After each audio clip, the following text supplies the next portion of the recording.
Le CHPG vient de faire l'acquisition d'un accélérateur linéaire de particules. Son nom, le Novalis Trubim.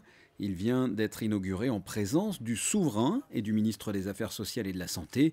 Cette nouvelle machine apporte une précision mécanique bien plus précise que les précédentes, déjà performantes à l'époque. Cet accélérateur de particules permet de proposer un large éventail de traitements de radiothérapie, du plus simple au plus sophistiqué, alors qu'il faut habituellement plusieurs machines pour le faire. C'est un appareil qui délivre des rayons pour traiter des tumeurs et cette machine a la particularité d'être extrêmement précise et sophistiquée. C'est le plus haut niveau technologique que l'on peut avoir sur une machine de radiothérapie et on peut traiter des tumeurs des plus petites aux plus grosses, des plus simples aux plus complexes, le tout dans des durées de traitement qui sont très rapides pour le patient. À ce jour, 3 centres en France bénéficient de cet appareil. Cet équipement permet donc de réaliser des traitements sur mesure pour les patients atteints de cancer et parfois dans certains cas, même lorsque les anciens appareils ne peuvent plus rien faire. Alors ça peut donner des chances en plus à des patients pour lesquels on n'avait pas de solution thérapeutique jusqu'à présent parce que leur tumeur était techniquement trop difficile à traiter. Soit parce qu'elle était trop petite, soit à côté d'organes dangereux qui ne pouvaient pas recevoir de rayons. Et donc ces patients, on était dans une impasse thérapeutique et désormais on pourra les traiter. Donc pour ces patients-là, ce sera des chances en plus.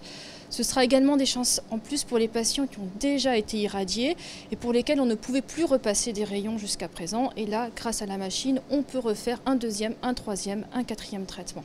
En plus de l'accélérateur de particules, le service a été également complété d'un scanner de dernière génération proposant des images en 4D. Ce scanner permet de voir les tumeurs cancéreuses en mouvement.